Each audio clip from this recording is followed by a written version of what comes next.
Bonjour mesdames et messieurs, et bienvenue à cette édition d'information sur Camer TV Info, la chaîne d'analyse de l'actu au Cameroun. Ne rien taire pour plaire, ne rien dire pour nuire est notre credo. Voici pour commencer le titre de cette édition.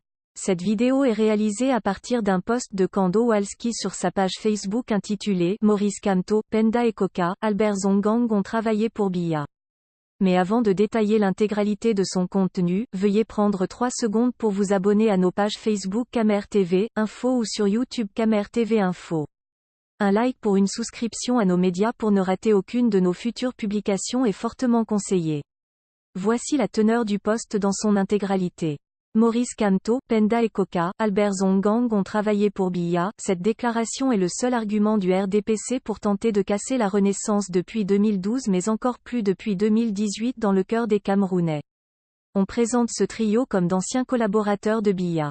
Le but est de les décrédibiliser, de montrer qu'ils ne sont pas différents de lui. On pourrait résumer cet argument de sardine avec cette phrase « Ne fais pas confiance à ces gens car ils ont travaillé avec Biya ». Cette déclaration n'est donc qu'un aveu de la sardine qui reconnaît sans embâche que Paul Biya n'est pas fréquentable, qu'il incarne l'échec, la violence, la corruption, la haine, la guerre, l'impudeur, bref tout ce dont un pays devrait se débarrasser avant de penser son essor. Alors, essayer de ternir l'image de MK, CPE, AD, en évoquant leur collaboration avec le régime Biya c'est dénuder ce régime sur la place du marché. Biya n'est pas fréquentable. Nous autres ce qu'on observe et qui est un exploit dont on peut se vanter, est que, Maurice Kamto a été responsable dans le dossier Bakassi, chef de département, puis doyen de la plus grande faculté de droit du Cameroun avant d'être par la suite ministre.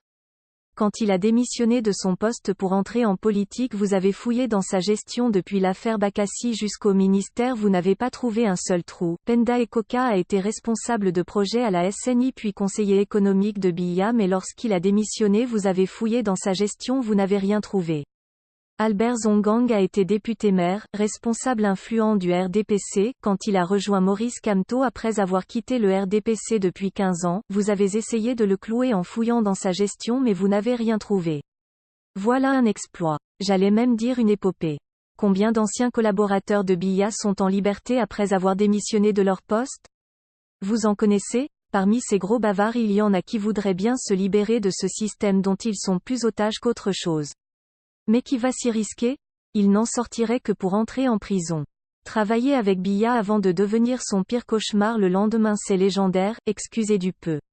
Même les supposés opposants qui n'ont jamais été au sein du RDPC comme Albert Zongang et Penda et Coca, ou au sein du gouvernement comme Maurice Kamto n'oseraient pas franchir les lignes que ce trio a franchies pour le peuple camerounais, parce qu'ils sont depuis leur entrée en politique piégés dans le rôle que tel ou tel ministre du dictateur leur a assigné.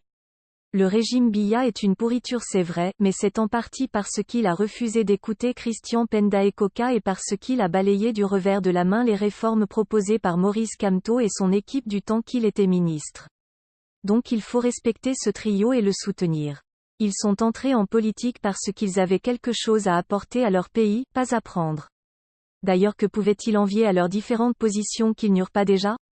Contrairement aux paresseux et nullards qui cachent leur vacuité intellectuelle derrière une stature éternelle de politicien ou de ministre, ces trois-là étaient déjà quelque chose avant d'entrer en politique, l'un avocat international et universitaire chevronné, l'autre ingénieur et consultant international spécialisé dans les investissements, les politiques et les stratégies industrielles, et le dernier, expert automobile spécialisé en incendie, le tout premier du Cameroun.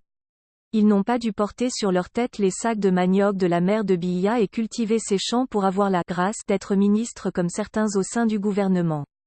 Veuillez prendre 3 secondes pour liker la vidéo et la partager. N'oubliez pas de vous abonner à la chaîne YouTube Camer TV Info. À bientôt pour de nouvelles publications. #End. Anglophone génocide.